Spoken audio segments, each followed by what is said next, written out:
All right, welcome everyone to today's show, a very special episode, our 100th episode of Welcome to the Winner Circle. And on today's episode, alongside co-host Bianca Leger, we interview a BJJ black belt, an active Jiu-Jitsu competitor, a coach, a gym owner. He has Derby City MMA in Louisville, Kentucky. He's an author, a YouTube personality, and host of the Chewjitsu Podcast, where he's recorded over 115 episodes so far. Welcome to the Winner Circle, Nick, Chewy, Albin. That was a good intro. I was like, man, I need to let you be my hype man or something. I was like, oh man, I feel pretty good about this. Like I am those things. Cool. I'd love to be your hype man, and you're doing such amazing things. We first connected in Costa Rica in 2015 or 2016. And it's been so exciting to follow you along on your hero journey since then. And that's what we're going to talk about today. But before we begin, the goal of all these episodes is to really uplift, inspire, and empower listeners to move forward with greater faith and belief in themselves on their hero's journey ahead.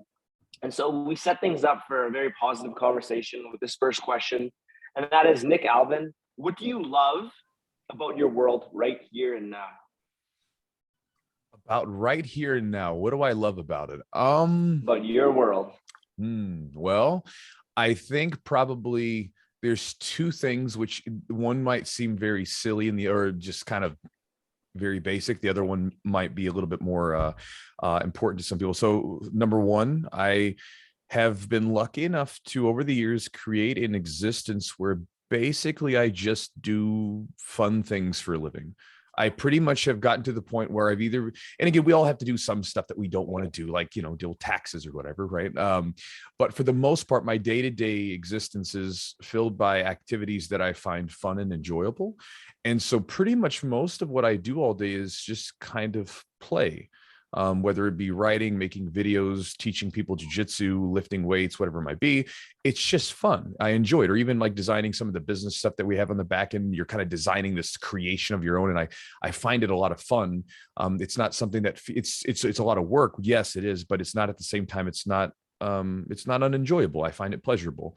And then the other thing is that I sleep like a rock at night. So I had a little stint last year where I struggled with my sleep, and there was like a span where for about 2 months I would sleep intermittently. Sometimes I'd get maybe 2 hours of sleep in a night, and I just couldn't go to sleep. I even took like some sleep aids to try to like tranquilize myself, and it didn't work. And then right now I'm back to my normal 8 hours of sleep, and I fall asleep like that at night, and I wake up in the morning feeling refreshed, and it's wonderful. So again, one is very simple, most is just sleep, whatever, but it feels very good. And then the second one is something where, again, a lot of us strive for that ability to do work we enjoy, and I'm lucky enough to be able to do it for now.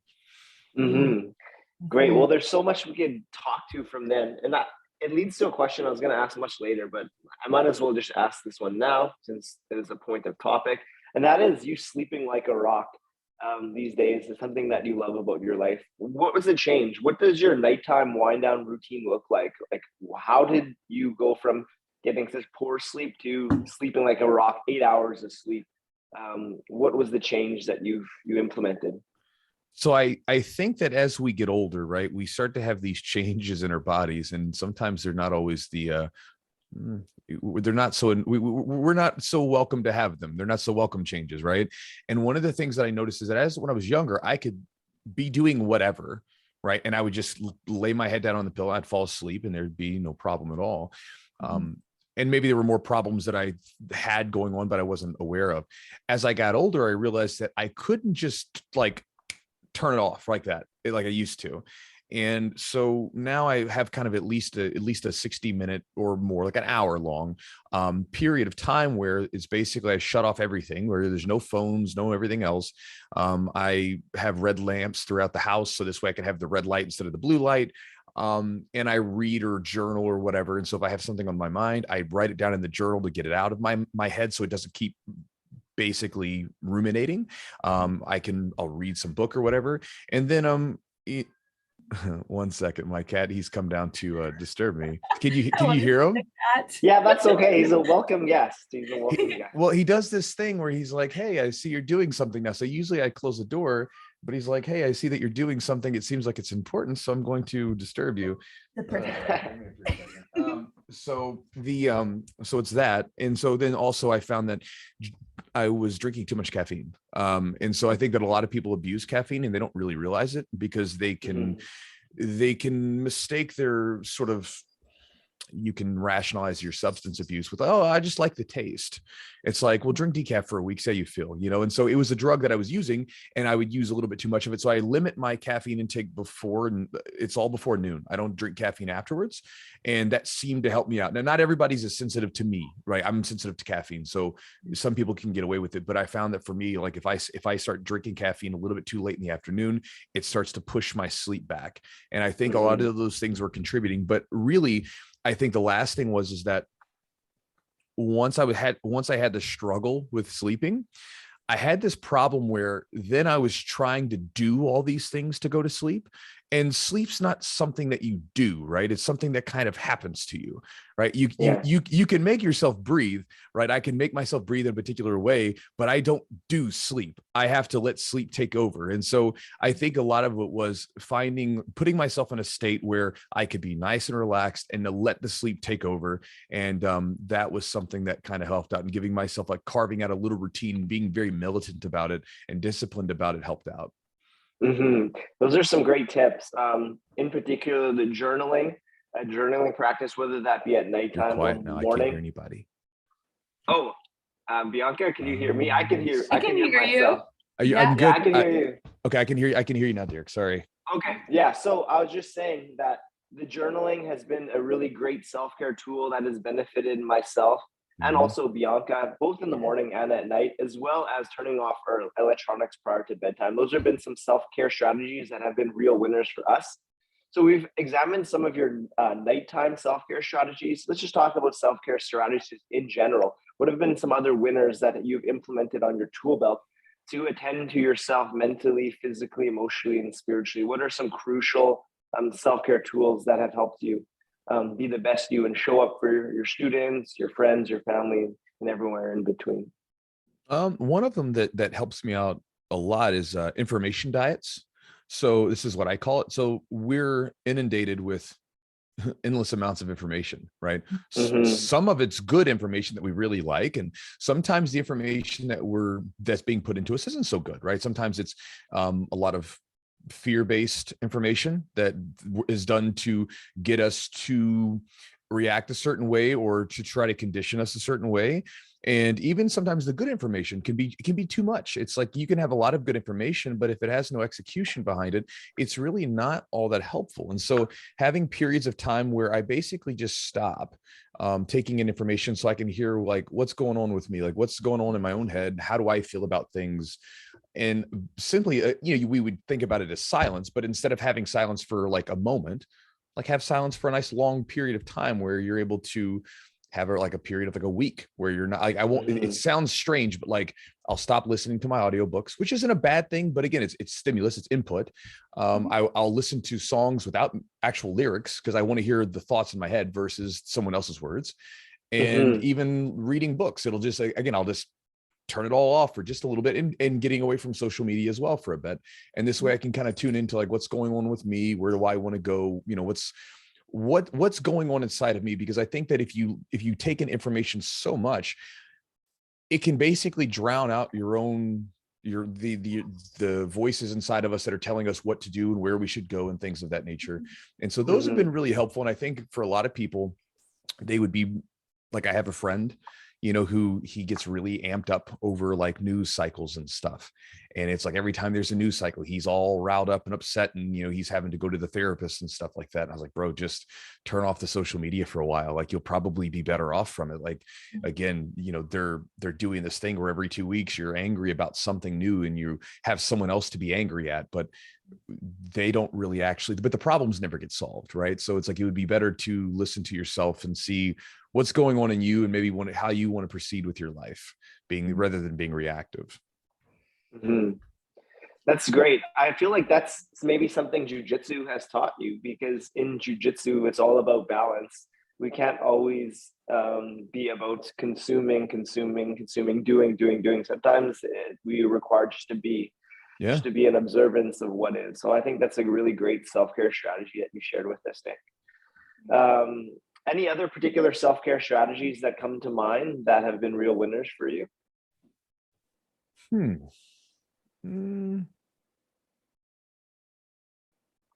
I think really, as far as self-care stuff, it's really about like, at least for me, as I've gotten older, it seems like it's the basic stuff, like, provide yourself with the necessary amount of time to sleep, eat good food consistently, and maintain good habits that support you consistently. And that's about it. I mean, like people will ask me, for instance, like in the jiu-jitsu space, a lot of people get into it and they want to recover faster. They want to recover from these grueling workouts.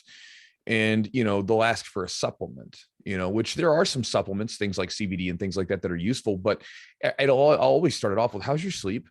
How's your food? Like, how are you eating? Are you drinking a lot of alcohol? These sorts of things. Like, and if those things aren't in check first, I really don't think it's like you can get a little bit of boost from a supplement, but you could probably get way more from just getting those things in order. And I think that, if we take care of ourselves on that level first, a lot of the other things seem to find their place pretty naturally.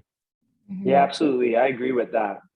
All right. So back to our introduction where I listed all the different hats that you wear, a coach, an author, entrepreneur, gym owner, YouTube personality, many hats. And in addition to that, you're a friend, you're a family member.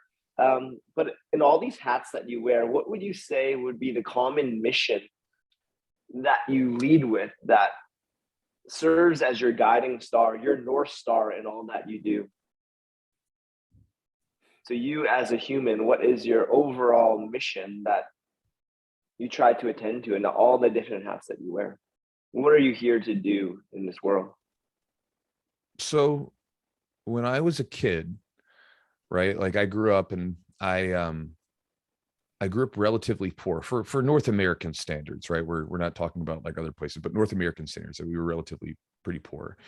When I was then a little bit older, I got beat up. And when I got beat up, I basically got jumped down the street from my home, just a couple doors down, by some kids that were much older than me. I mean, when I'm 12 years old and we're talking about 16 and up, and was beaten up pretty bad.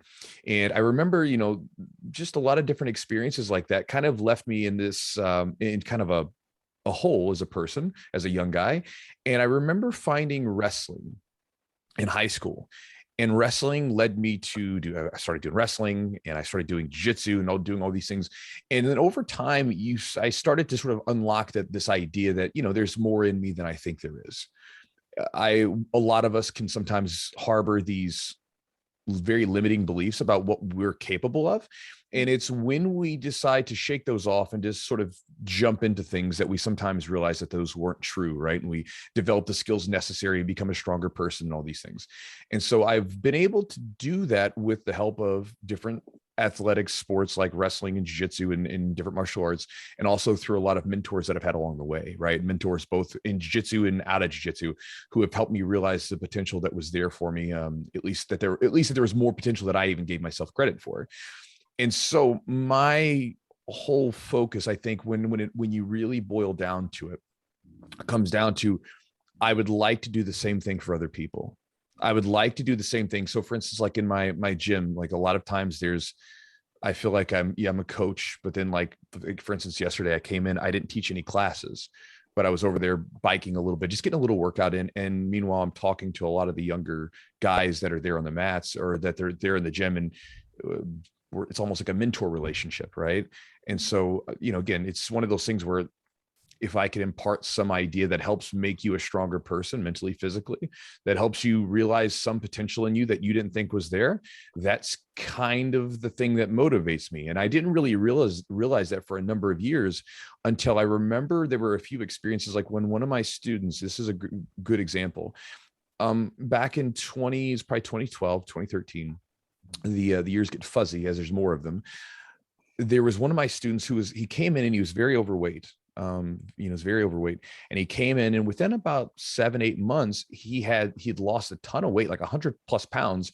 And we had this really cool photo of him. It was almost like the old Subway commercial things where the guys would hold their jeans out. They would stand in their jeans and they would hold out how much weight they had lost.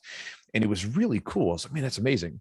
And then this guy goes to a competition and he ends up winning a tournament. He wins a tournament, gets up on the top of the podium, wins a gold medal. And I remember him coming up to me and like looking at me in the eyes, and you could tell there was a little bit of water collecting, not outright tears, but a little water collecting. And he told me, thank you so much. And I was like, oh man, no problem. You did a really great job, whatever. And he was like, no, he's like, I've never been a winner at anything before. Thank you. Right. And so that was like, oh, there's something more to that, because at the time I remember having this crisis, like, what am I doing with my life? Am I just teaching people jiu-jitsu? But through those experiences, you realize it's sort of just kind of it's a vehicle that you can use for other things to help people out. And so I guess long story short, that's kind of what it is like, if I can use the stuff that I'm doing to help people realize the potential in them that they didn't know existed, or to just help unlock a little bit more of themselves and realize that they're more than what they think, then that's kind of that's the mission. Beautiful. So what advice would you give a hero listening to this conversation that are feeling that call to adventure, to step onto the yoga mats, or to go travel the world, or to leave their job to pursue their passion for art, or whatever that inner calling may be? They've quieted themselves by whatever way works for them, and the message is clear that they need to step into the unknown and try something new, but they're held back by fear.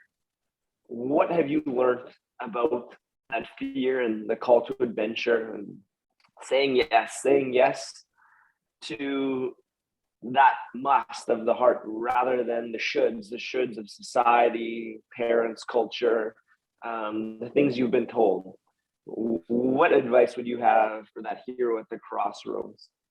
Maybe two things that are at least on the top of my mind. I'm sure if we could go down the rabbit hole with that for years, right? But two things on the top of my mind. Number one is that if, like Joseph Campbell, when he lays it out, like he lays out the hero's journey, there's always a refusal of the call, right? So when we're faced with an opportunity, we typically find ways not to do it. We find an excuse not to do it. We refuse it. As an example, in my own life, when I first got interested in wrestling in high school, I was a freshman. And I remember I signed up for the wrestling team when they were doing trials. So they basically would have the coaches, they were out in the cafeteria and they were saying, hey, we're getting ready for winter sports. And if you would like to sign up for wrestling, put your name on this piece of paper. And so I signed the piece of paper. And then about a week later, over the intercom during a period of time, the intercom came on and said, hey, if you signed up for wrestling, please go down to the, auditorium or whatever. And, that kind of thing. And I remember sitting in my chair wanting to get up and do it, but I didn't do it because I was afraid and I was scared. And I was like, I'm not good enough for this anyway. Who am I kidding? Right. It's not going to happen. And then the next year, with the help of some friends, because I ended up, one of the coaches, basically I was a big hefty kid, and one of the coaches on the football team said, you'll be great for football. Come on, football. And a bunch of the football players, we're talking about American football for those of you outside of the North America area, right? One of the coaches pulled me in, and then a lot of the players were wrestlers too. And they were like talking about wrestling. And so I got really interested in. Me and some friends went to our first wrestling practice. And afterwards it was like, God, I wish I would have done this sooner. That was amazing. I love this. This is great. And it really felt like it was a place where I belonged. And then I remember, even with the business stuff that I do, right? I remember getting into it, and, let's say the YouTube videos. A lot of people know me from my YouTube videos and this online presence that I've created. I remember starting to play around with the videos back in 2009, because I remember I liked the platform and I thought it was really cool. And I figured I'll share some ideas of stuff that's been useful to me. And I remember the first video that I was going to try to do was a video where I was reviewing some of my favorite gis, because a lot of the times people wonder how the uniforms fit. They want to know more about them, this kind of thing. And there really weren't any people that did anything like that. So, I'm going to review one of my gis. Now, at the time, I was not as polished of a speaker as I am now. And being able to speak in front of the mechanical eyeball that is a camera was really difficult. And I remember stumbling over my words, and my girlfriend at the time had a good laugh at my expense. And I remember just taking that as a sign, this isn't for me, like I shouldn't be doing this. So I clipped the camera off, scratched it, and I didn't do videos in earnest for about another 4 years. And again, I got back to it because I had this itching, gnawing feeling that I want to do this, but I kept going back to that experience because for me, it sounds silly, but it was traumatic. It was like, I did this thing. I was already nervous. And then someone that I was very close to, as I'm in this vulnerable stage, that it's almost like the embryo, right? It's very vulnerable. And I'm putting myself out there, and then they're laughing at me. So if they're laughing at me, surely everyone around me is going to laugh, right? But it was just a weird situation. And so later on, I got back into it because for different reasons. And I go back, I wish I would have done this sooner. And so one of the things I think that happens for a lot of people is when they have this calling to do something, right? We initially find ways to not do it. And a lot of times it's rationalized. It's mostly fear, right? And it is what it is. And so we I don't want to do it. And then if we do eventually do it, most of the time we wish we would have gone back and done it sooner. That's a thing that a lot of people have. And then the other idea to consider, maybe to think about, is that no matter what, you'll never make the right decision, right? What ends up happening is you choose a direction to go, and you stay on that path for long enough, and it's the right decision eventually, right? Depending on you, right? You'll make a decision because you develop yourself into the kind of person that can do the thing. So for instance, with my jiu-jitsu stuff, I remember jumping into it in full time, 2010, I was 25 years old. I was broke. I had no money. All my friends at this time are graduating college. They have nice jobs. They're getting houses. They have everything else that seems like the trappings of success. And then me, I'm, sleeping at the time when I first went full time. I was sleeping in my mom's, in a bedroom in our home that had been converted to a storage room. I slept in on an air mattress that would deflate halfway through the middle of the night. And it was so funny, right? It was like, I feel so embarrassed as a person, but I was like, for some reason, it's the path I wanted to follow. None of my family understood it. It seemed like the worst decision. I quit my job that was making good money to do this thing. But over time, I remember having this sensation about a month ago. I was walking out of a hotel when I was doing a seminar, and I remember walking out of the hotel, and I just remember kind of having this sensation of I remember when I used to walk out of these hotels with all my buddies when we would go compete. And then a lot of my friends have dropped off, right? And I remember being back then, we had these big dreams with each other. Like, man, how cool would it be to do jiu-jitsu full time and all these things? And I was just the only one that stayed on the path, right? And so again, you'll never know if you make the right decision, but a lot of times, as things often do when we look back at our life and it becomes almost like a narrative, that we look back on, a lot of times the decisions that we make, we end up turning them into the right decision later on. Mm-hmm. Very well said.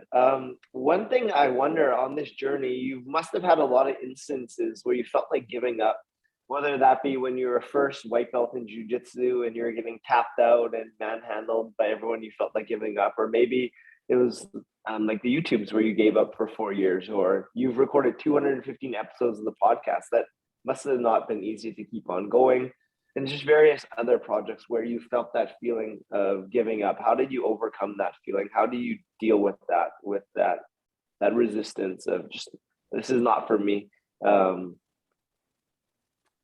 in the towel. So, it's weird with jiu-jitsu. I never wanted to quit. I never wanted to give it up because I liked being there. Even when I was getting smashed, I remember feeling like I was in a place where I belonged. And as humans, we want to belong. We want to feel like we're a part of something, a group. And so I remember going to wrestling, and I remember feeling like I belong here because I was this nerdy kid. I used to do computers and networking and build computers and stuff like that when I was a teenager, back before it was this normal thing. Now it's kind of normal, right? But back then it was I was the big nerd. And then I got into wrestling, and in wrestling, it was interesting because on the team, we had all of these different guys from different sections of the high school, right? We had the cool kids, we had the nerdy kids, we had the goth kids, you had the guys that were from the real rough parts of town mixed in. I mean, it was a big mixture of people, and it was so much fun. And it was none of it mattered, and we were all there for each other. I remember if we were in school, I remember there was one instance where our 103 pounder, the little bitty guy, right? So he weighed about 102 pounds. He's tiny, and that was his weight class. Some big guy that was 300 pounds was picking on him in the lunchroom. we all looked at each other because we're at different parts of the lunchroom because we all hung with different crowds. And then we looked at each other. We'd all kind of like glanced around the lunchroom and we're like nodding. And we basically come up to this big 300-pounder. We're like, hey, man, why don't you take it easy on him? And basically we were a big close knit group. And I remember when wrestling was in season, my grades were good. I was excited to go to school because I was like, I get to wrestle afterwards.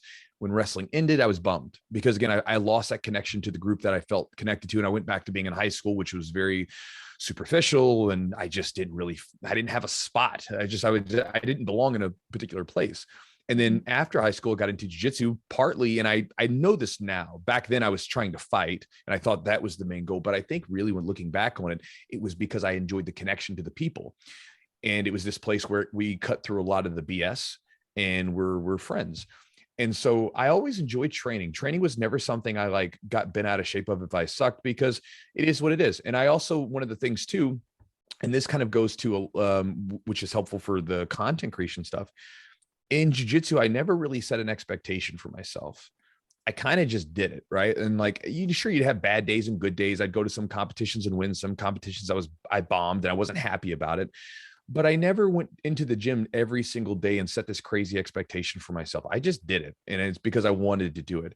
And I think that sometimes people come into these things with these grand expectations. And if you don't live up to those expectations, you feel like there's a problem. And I think that can be a problem.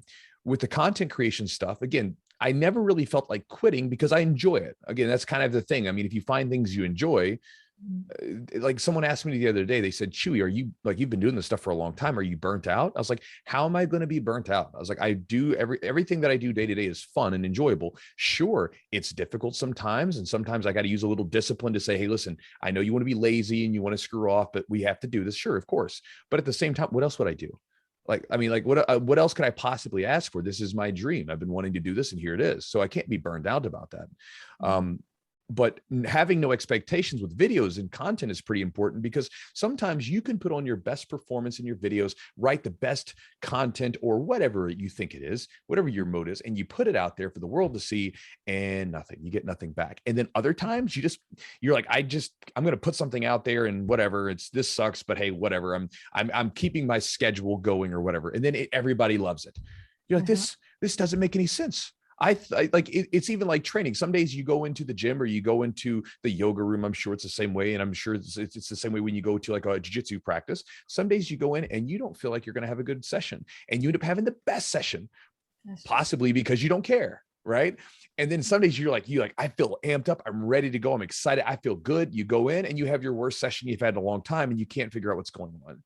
And so having no expectations for things and, again, having expectations for yourself as far as what you can actually have control of, which means you do what you can actually control, just not having expectations on the outcome is important. Mm-hmm. A huge part that I know has been a part of your jiu-jitsu journey is community. Community is so important to you, whether that be the community you fostered at Derby City MMA or the community you fostered online. Why is community so important to you, and how have you as a coach, a leader, a teammate succeeded in forming a strong community, and how can other coaches, teammates, humans listening learn from that and build stronger communities, whether that be in their gym and amongst their friends, or what are the secrets of community that you've learned on your path? Secrets. I don't know. I community, I think, is important for everyone, whether they know it or not, because I mean, as humans, I mean, it's like you look at a lot of the mental health issues that were going on during 2020 and 21 when everything was all locked down. I think a big part of it is that we weren't able to in mass get together with people, because I noticed that we weren't as locked down in Kentucky as a lot of places. And so, I would be training with people and getting to see people from all different walks of life, different political ideologies and everything else. And we're having a blast together. Love them. Love the people that are in there. It's so much fun. Right. And then I would see other people that are stuck basically having their only mode of communication through online sources, and it's a mess, right? And that's not how humans were meant to. We haven't evolved to communicate through like text messaging or through social media. It's face to face, person to person. And so I think community is incredibly important. And I don't know why it's something that I was drawn to, but it always has been. It was just one of those things where I like belonging, right? I like being a part of something, and it felt very good to find a place where you could just, like, especially with wrestling and jiu-jitsu and a lot of these different places in the day-to-day life, we have to put on the social mask and we have to go around and act normal, right? And in jiu-jitsu, we get to this thing where we start to, we're literally so close to each other, and we're chipping away at all these vulnerabilities with one another that it kind of cuts through a lot of that bullshit. And so you start to get to know people on this weird level that's so hard to tell someone else that doesn't do it. And I'm sure it's this very same way to, like, when you're stuck in like a boiling hot room in yoga and you're all dying together, right? It's like there's this thing that you have this bond through that.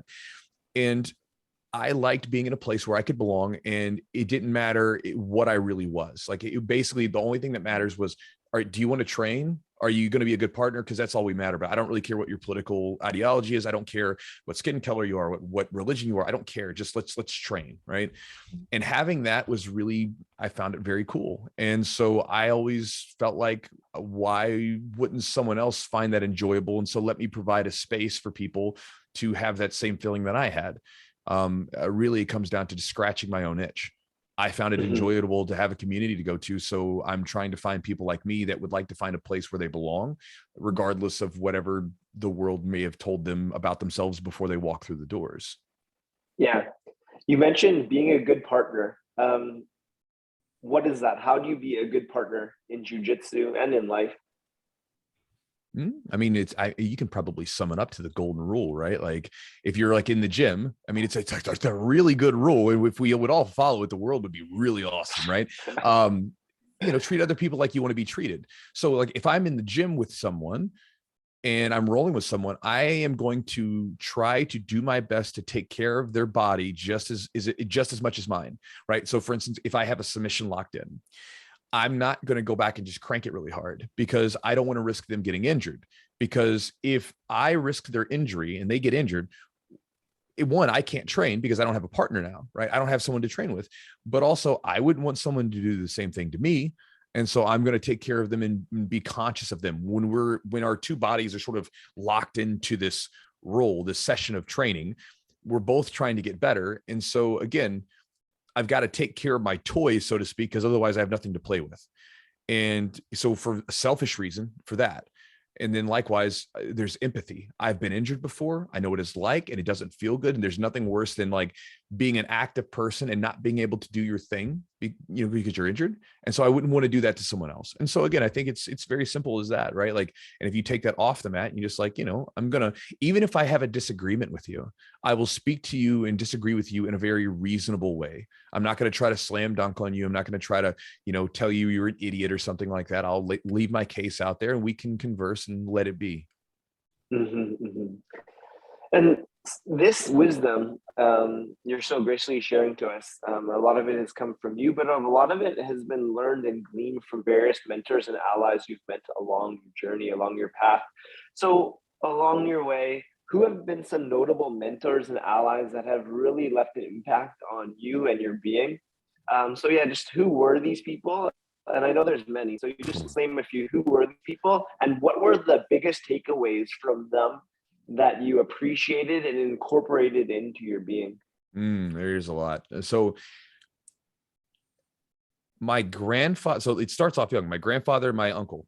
So my father really wasn't in the picture, but I had my grandfather and my uncle. They became male role models. I spent a lot of time with them in my younger days and got to have a decent idea of what a good man is, right? And they worked hard. They took care of their wives and their families and stuff like this. And so, like, again, they gave me a good sort of basic framework of like what it means to be a good man. And then as I got into high school, I remember my wrestling coach. He was a very influential. I remember him. He would always say that you are the master of your own destiny, right? So basically, he was a guy who he came from nothing, and basically he's wealthy. He's got some good money. He's like a big wig for the whole school system in this county or whatever. And he would tell us like, look, he didn't even allow us to do certain things. I remember like when we were in wrestling, I think we had to have like a like a B, like an AB average in school. So like the basic, you had to have a C average to do any sports, right? As a student, he was like, no, we're wrestlers and we're better than them. So we're going to have a B or higher. Like you can't have anything lower than that. And, he just held us to a little bit of a higher standard. And remember, he would tell us like, you're the master of your own destiny. Like whatever you want to do, you can do it, but you have to do the work and everything else. In jiu-jitsu, I found a mentor because I started getting into jiu-jitsu. And I remember as I started getting older, I didn't want to be poor. And so I was like, okay, I need to look up about investing and stuff. So I remember in jiu-jitsu, I would have some books to read before the class started. And I remember one time I was sitting there reading a book, and one of the other students who was, in his 40s at the time, he saw me reading this investment book and he was like, hey, like, what are you reading? And I told him, and he was like, let me show you some stuff. And he was a real estate investor, also a business owner. And he like showed me all this stuff that he'd bought and how he bought it, how he leveraged things, how much he sold it for, and just did it out of the goodness of his heart. Was just like, let me show you some stuff, because again, he came from nothing. He had no money, right? Yeah. Like when he started, he was a poor kid and he grew up in something. And so like those guys were important. And then there were guys like online where some of the mentors were people that I've like read their stuff and didn't even meet. It'd be guys that were like, I just saw the actions that they did, or I would see how they did things and like, maybe I can model after something like that. Maybe I can potentially put something together my own self that in my own way, but use some of the stuff that they've done as kind of a blueprint to model after. And so there's been some of those people like online who I've gotten a lot of help from. And there's just tons of them. And so to me, it really comes down to, I have more influences that I can possibly even imagine. And I simply try to test out other people's ideas and their actions and see how they work for me. If they don't work for me, I don't adhere to them, dogmatically, but I'll try them on like a pair of shoes, right? I'll say, this is an interesting idea. Let me try it, right? Like, I remember there was the whole craze of getting up really early. That's a big deal for some people, like getting up at like 4:30 in the morning or whatever. I tried it. Don't like it. Doesn't help me out. I put it on, I put those shoes on for a while. They didn't fit, and so I had to move on to something else. And so, finding things out like that, but I've got more influences that I can possibly imagine from everything that I've taken in, but those are a few early on. Yeah.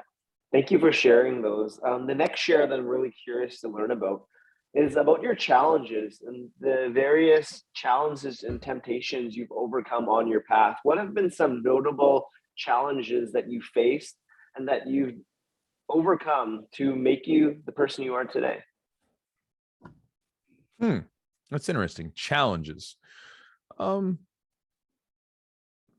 think it's probably the challenge that we all face at some point. Like when you start doing something, you're going to hit these obstacles, these roadblocks. You're going to have these points of wanting to, maybe sometimes give up on yourself. And it's not even give up on the thing. It's like you start to feel like maybe you're just not good enough to do this thing or whatever.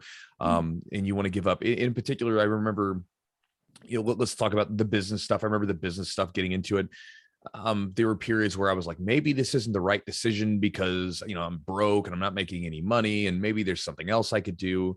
I remember getting into the online space and initially dealing with the negative comments that sometimes I would get, right? Which is a big deal for a lot of people early on, because you're in that early stage and you're developing your self-esteem with that particular thing, right? And learning how to basically convert those negative comments into something useful. And then, in training and stuff like that, there's always those moments where we have those obstacles of doubt and everything else. But I don't know. When I look back at all my obstacles and the challenges, I just never identified with them so much that they became insurmountable. It was just like even when I was like going through the sleep thing earlier this past year, I remember telling myself, all right, like this is going to be good for me. I don't know how it's going to be good for me, but it's going to be good for me because I'm going to learn how to do something better, and I'll be able to share it with people and help them out, and I'll improve my sleep over time. But I've got to go through it right now. And a lot of times when I would have a challenge for whatever reason, I think it was from wrestling, because in wrestling, you kind of, in training and jiu-jitsu and everything else, you realize there's like, you start doing something and you get into it, it's going to suck pretty bad. You keep doing it and eventually it gets better. And so, and a lot of times the stuff you go through, it's not like a setback. It's like a setup. it can set you up for the future if you wanted to, or you can identify with it and let it consume you, then it's a setback. And so I sort of identified with it early. And so whenever I get an obstacle, I just kind of roll with it. Like, whatever, I'll figure it out. It'll make me better. And it sucks right now, but oh well, I just never really got too over-identified with those particular obstacles. So I don't have anything that like was like this big obstacle that I just couldn't overcome. It's lots of little ones that I dealt with over the years. Very fascinating.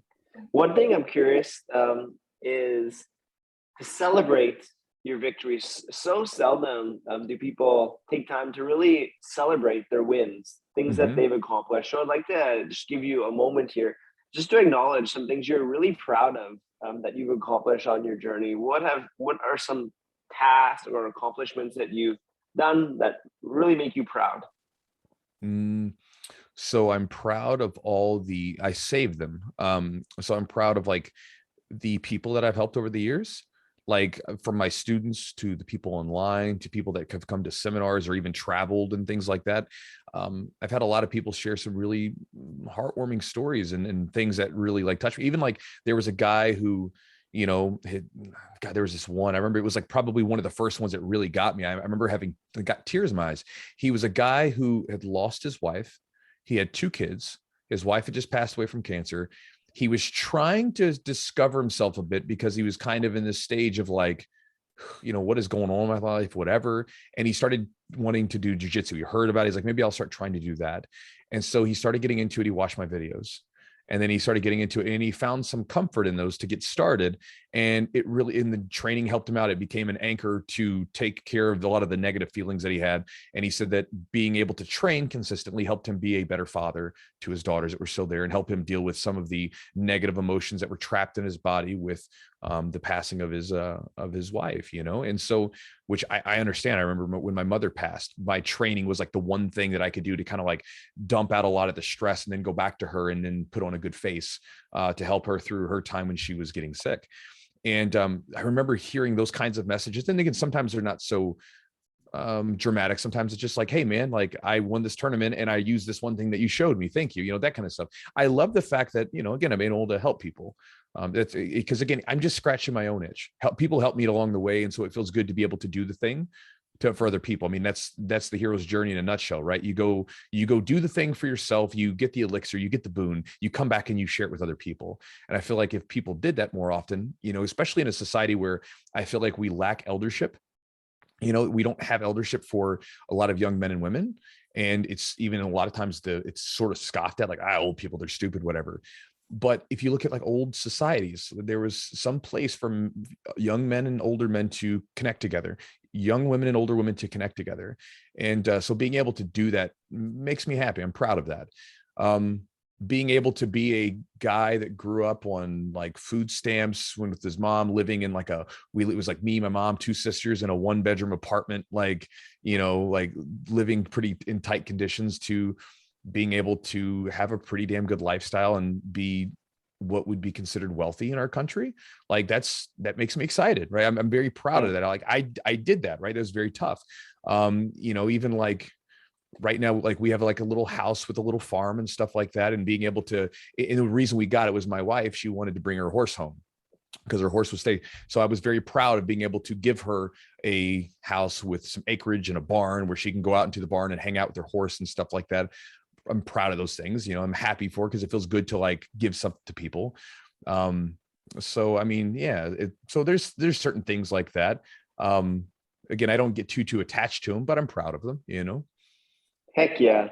One thing that really inspires me about what you've been doing is how you help transform people, whether they be your in-person students or your students online. And I've been helping transform people's lives through yoga primarily for the last 10 years or so. And that has now kind of transitioned into me having the opportunity to really help people with jiu-jitsu. I've been training jiu-jitsu for just under 15 years now. Mm-hmm. And I've taught sporadically in those years, but I finally just got given an opportunity to run my own program at the top Muay Thai facility, Muay Thai kickboxing gym in the city. They're now bringing in they wanted to bring in Jiu-Jitsu and MMA programs. So they're bringing in my coach, my longtime coach, the head, the adult program, the Jiu-Jitsu and MMA program, and I'll be running the children and youth program.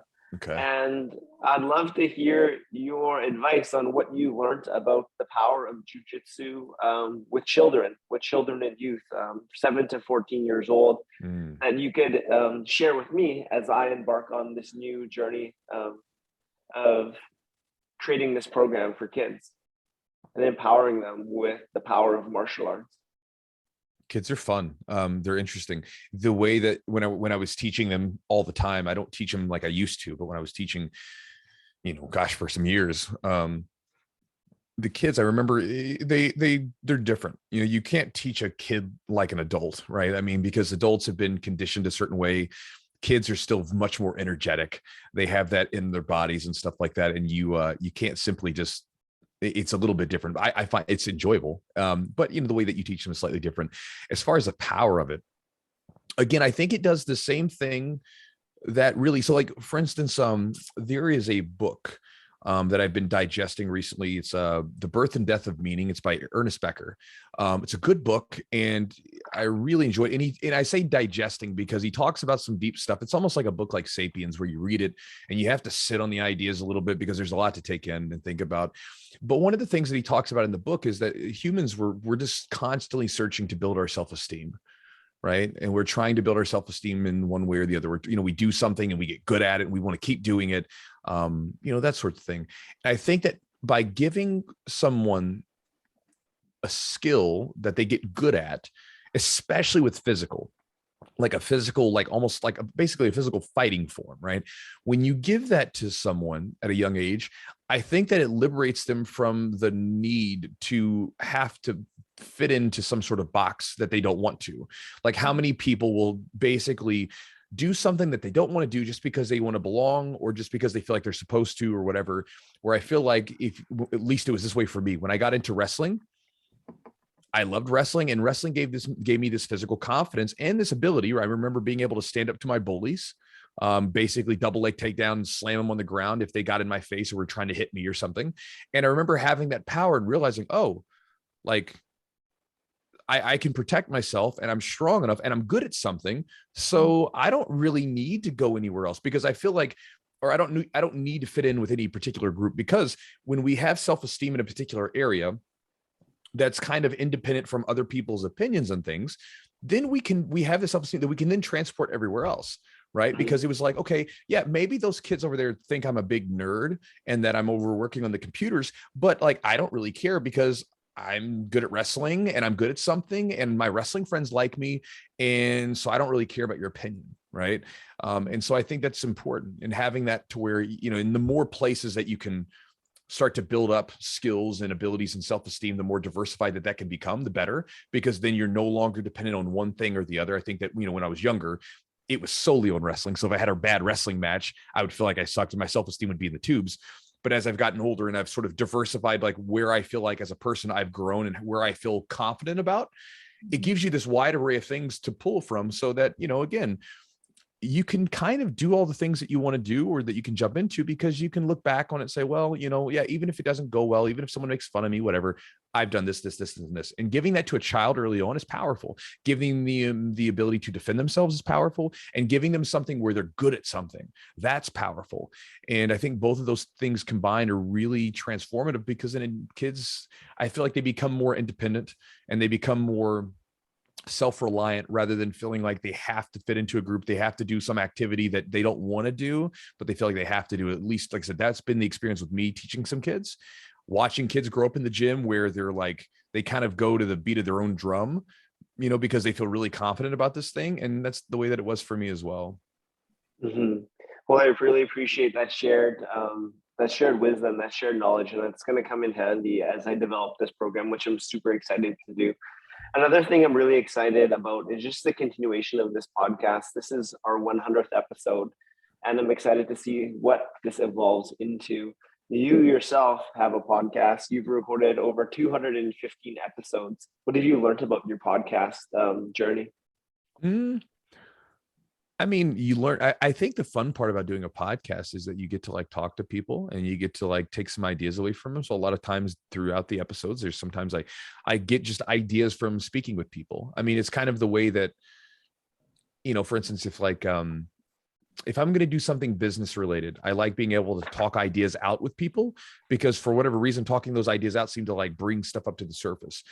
It's kind of even like journaling. Sometimes if I have an idea that's on my head that I need to get out, I'll journal about it. And it's essentially like a conversation with myself and I can see what comes up. And through the podcasting, a lot of times I've just been blessed to have some really cool guests and, a good co-host, and then just stuff comes up, and I think it's benefited my ability as far as a teacher, a speaker, and all sorts of other things. And, so yeah, it's been beneficial in that manner. Right on. Thank you. And speaking about co-hosts, my co-host has been pretty silent in this conversation, just taking this all in. So before I ask the final few questions, I ask every guest, I'd like to give Bianca the floor just to kind of note any observations that she's made and any questions that have come up from this really great discussion. Sure.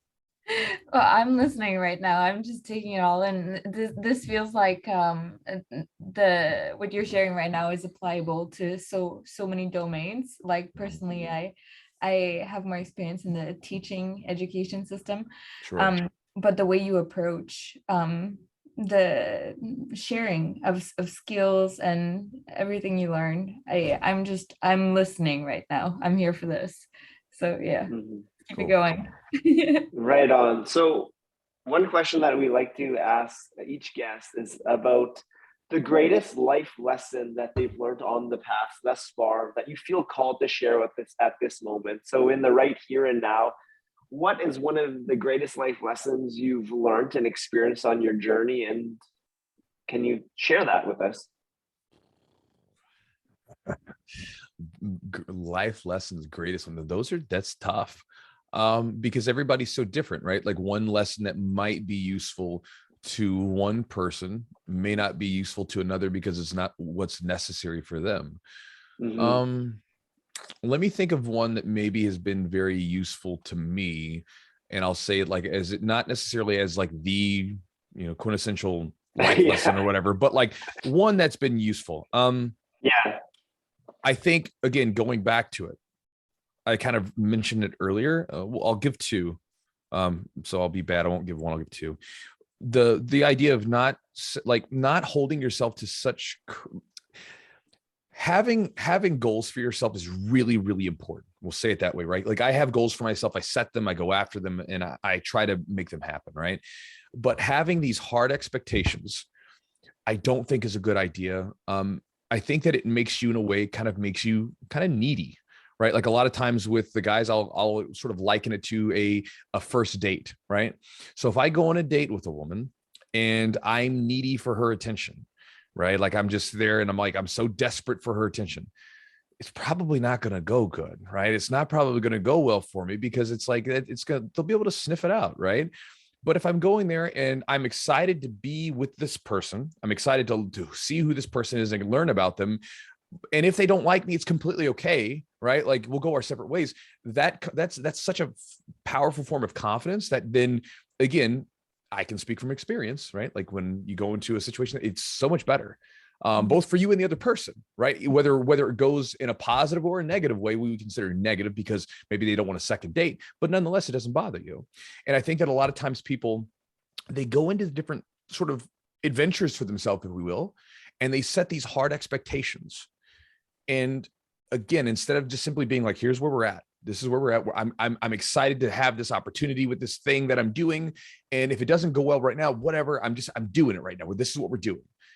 I think if you can find a way to make that happen, I think it's a much more beneficial thing because a lot of, like, again, going back to all the little obstacles that we were talking about earlier, you're going to have so many things that just aren't going to go your way. Mm-hmm. And so if you get too attached to the expectation of the outcome, which a lot of times we can't control the outcome, we can control our behaviors. We can control the things that we do to prepare to make those positive things happen, but we can't control the eventual outcome. That puts us in a weird spot, right? I mean, because again, it could be everything from you're putting yourself out there to the world for a video, or it could be that you just started a business and COVID happens and now you have to shut down. You can't control those things. You can only do your best to, as far as your own behaviors and the own discipline that you put towards those. And I think that if you can do that, it makes things a lot easier, and it makes those obstacles a lot less hindersome, because you can kind of move with them and you're not attached to them. So I think that was one of the more useful things that I've learned, and one of the things that I look back on that I've done right pretty early on. And it's the reason why I never really get too discouraged when stuff blows up in my face, because I'm like, whatever. Like, I couldn't control it anyway. I did my best, and whatever, I'll dust it off. Let me do something else. Right. That's been super, super useful to me. And we'll just leave it at that. I don't need to get into another one. That one has been really useful. Yeah, that was a great one. Thank you for that. Another final question that we like to ask everyone is this one. In 3 words, how would you describe the experience you're having on this earth? And that doesn't have to be 3, like a sentence, just 3 separate words that you would use to describe the experience you're having on this earth. I'm very grateful. That's it. I mean, I've been blessed with opportunities. I've been blessed with chances to do things. I live in a country where I can do a lot of things that just would not be available elsewhere. I'm very grateful for the time that I was born, and the time that I've had, and the people that I've met. So, because they've made the things happen. And so, yeah, like I'm very grateful for all those things. And the life. Gratitude is definitely a big one. Is there any other two words or feelings that come up to you, and how you would describe the experience? So we have gratitude.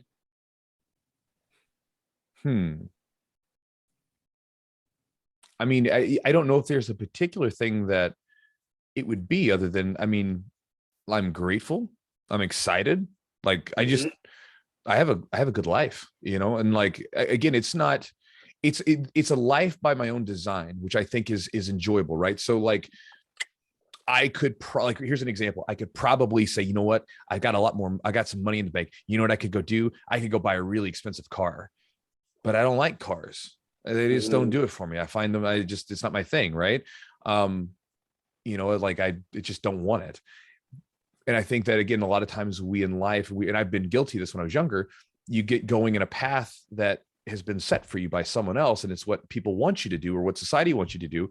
And if that's the path that you want to go, that's fine. But, a lot of times people, they will go through great lengths to design their homes, to design their stuff, to, I want to have this particular thing with all the bells and whistles and everything else. But then when it comes to like, how do you want your life to look?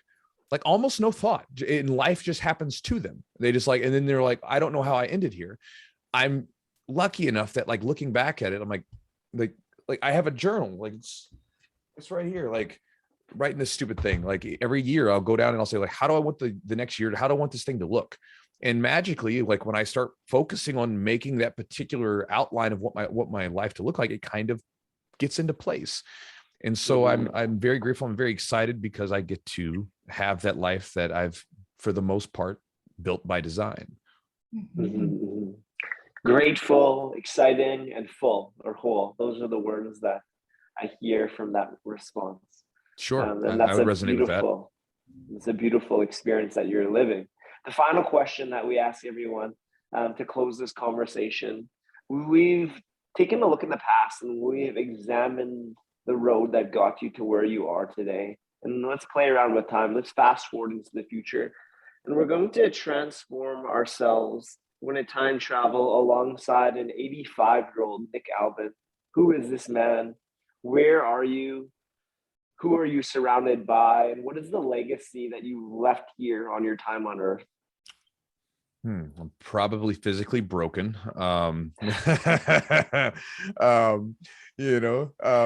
Maybe we'll hopefully technology with like repairing our bodies will continue to improve at a nice rapid rate. Because we know where I mean, again, that's just humans. You either rust out or you wear out. But again, jiu-jitsu is a hard sport. It's a hard martial art, and all the other fighting that I did over the years and lifting, it is what it is. But I'll probably be a little bit old and beat up. But looking back on my existence, I'll probably be able to look on with some very memorable stories with a lot of lives that I've impacted. And I'm hoping that I'll be able to look back and, he was kind of crazy, but so what did Steve Jobs say? He wanted to make a ripple on the universe or something like that. Like, I hope that I can make a ripple around in my community, right? That's the idea, because I feel like if we can just get people to like nudge, it's like a boat. If you have a boat, if we're going down the river, if we just change degrees just by very gently, maybe just a little nudge this direction. Initially it's nothing, but maybe, you know, a long time down the river, you've almost changed courses completely. And so I hope that I can do enough to make a ripple and put a little bit of a positive sort of turn into people's lives. And so I hope that when I'm 85 years old, I'll be looking back on it and realizing that I've done that. I'll have realized that I had a good long life with my wife, that we had some fun adventures together, and that we'll be old and gray with one another.